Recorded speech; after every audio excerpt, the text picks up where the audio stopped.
The James Harden saga has finally come to an end with a 4-team, 7-player blockbuster that landed Harden in Brooklyn, giving rise to a new potential super team. But one team in particular was noticeably absent from that deal after being linked to Harden all season. That would be the Philadelphia 76ers, who struck out on being able to pair Joel Embiid with a generational star. But what if Philly could still trade for a championship-type star? And what if that star happens to be a hometown kid and a future Hall of Famer? I'm talking about Kyle Lowry. Play one-on-one. Allow me to have this dance, Mr. Walker. Knock down, fadeaway jumper, swim. That's a bad boy. Whether the greatest Raptor in franchise history is actually available yet remains to be seen. But the Sixers should be doing everything in their power to pry him out of Toronto, or Tampa Bay.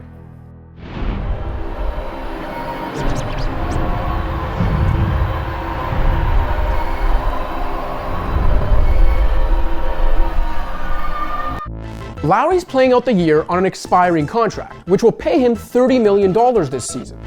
If the Raptors want to sign a max-level free agent this summer, they'd have to renounce Lowry's bird rights to carve out the necessary cap space, at which point they'd only be able to offer the 6-time All-Star the room exception. That deal, a room exception, comes with a starting salary just over $5 million and can't run longer than 2 years. Given Lowry's current level of play, the chances he'd agree to that deal are somewhere between slim and none. With Giannis Antetokounmpo off the board, and a once promising 2021 free agent class now barren, it's possible max-level free agency no longer interests Toronto. In which case, retaining Lowry and keeping him in a Raptors jersey for the remainder of his career is possible. But Canadian fans need to be prepared for the fact this could be Lowry's last season as a Raptor. Especially if the team can't get its 2021 season back on track, Toronto has to at least entertain offers for the veteran point guard rather than losing him for nothing in free agency.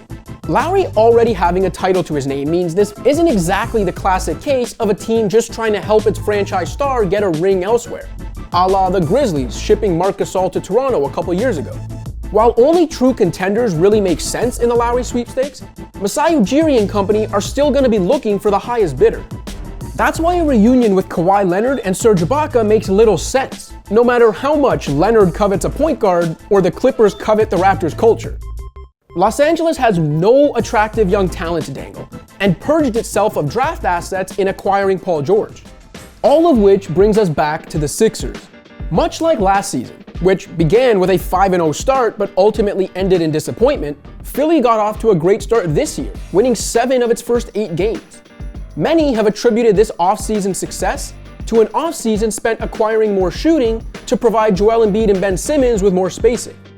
Except not much has changed or been solved on the offensive end while the team beat up on a cupcake schedule. The team's top-ranked defense is finally living up to the hype that comes with being able to deploy Embiid, Simmons, and a ton of length, but the same offensive issues still exist. Philly's three-point shooting is actually down slightly from last season, though the team's attempt rate is up. The overall function of the Sixers offense is way too dependent on Seth Curry's shooting and off-ball activity, much like it used to rely on JJ Redick. And the Sixers are still turning the ball over at the same alarming frequency they always have in the Simmons and Embiid era, all of which has resulted in another middle-of-the-pack offense. As has become painfully obvious over the years, given Simmons' limitations, what the Sixers desperately need is a true offensive initiator, a floor general who can run the offense and create his own shot when need be. Curry can handle the ball and shoot, but like Simmons, who thrives in transition but not in the half court, he's not a true point guard. Enter Lowry, one of the smartest, toughest, and most capable floor generals of his generation. Kyle Lowry, Philly's own at 35, still going strong, nice setup. Even at 34 years old, Lowry remains a brilliant star. His Chris Paul-like ability to seek and exploit any semblance of an advantage, on the court or in the rule book, makes it so that his team practically has a lead before they've even stepped on the court. There's a reason he's been one of the NBA's plus-minus kings over the last decade. But it's not just the intangibles. Lowry's numbers tell the story too. He's averaged about 18 points, 7 assists, 5 rebounds, and more than a steal per game over the last 8 years. And was averaging better than 19 points, 7 assists, 5 rebounds, and a steal on roughly 60% true shooting through the first couple weeks of this season. He's a career 37% three-point shooter who remains one of the most aggressive pull-up threats in the league. And though his percentages have dropped to nearly league average over the last few years, and his ability to create separation isn't quite what it once was, the frequency with which Lowry is willing to let it fly makes him a more respected shooter than any lead ball handler the Sixers have employed since, Drew Holiday like 8 years ago? Lowry's also finished top 10 in assists in 6 of the last 7 years, and has posted an assist-to-turnover ratio of at least 2-to-1 in each of his 15 NBA seasons. There are still games, especially in the playoffs when defenses clamp down, where it looks like the Sixers are devoid of a single player even capable of throwing an entry pass. Acquiring Lowry shouldn't hurt Philly's defense either.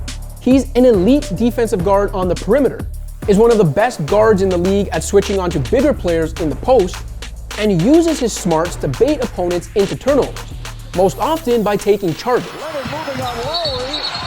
It is offensive foul, a charge on He got it. Rarely see. I'll tell you what, it was a late call, but it might have been the right call. Oh, look at Spud. Look at Spud. Oh, look at your guy.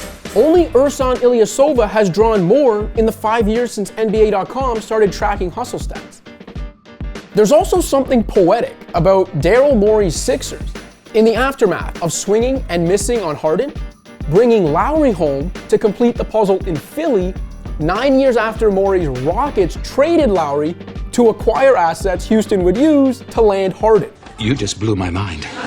A Sixers team on the cusp would be better, smarter, more dynamic, and more functional with Lowry, who would go a long way towards curing what still ails them, without Philly needing to sacrifice a star in return. That brings us to what a potential Lowry to Philly trade might look like. Simmons and Embiid are obviously off the table, and it's unlikely Toronto wants non-star level vets with multiple years left on their contracts. We can therefore assume the base of a deal would revolve around at least a couple of Tyrese Maxey, Isaiah Joe, and Matisse Thybulle, plus a collection of draft picks. After all, Lowry's better and more accomplished than Holiday, who was also on an expiring deal, yet fetched New Orleans 3 first-rounders and 2 more pick swaps in a trade with a desperate Bucks team.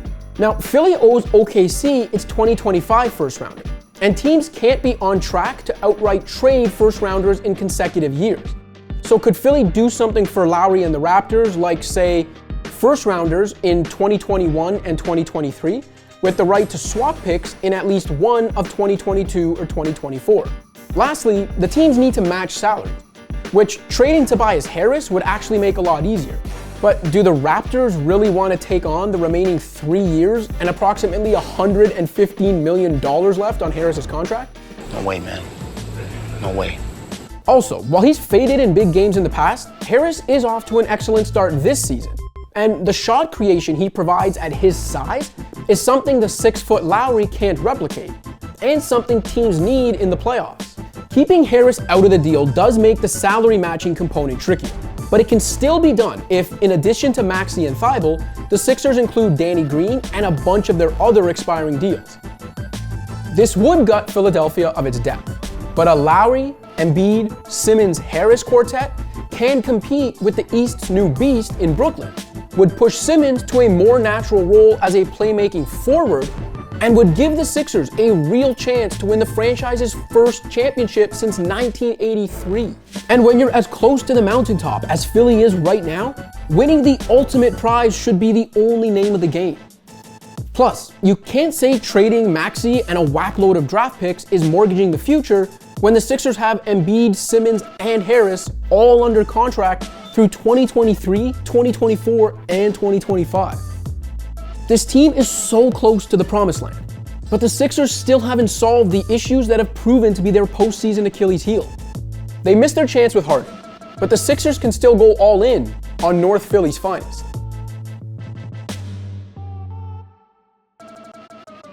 Thanks for watching. If you liked this video and want to see more content like this, be sure to hit that subscribe button.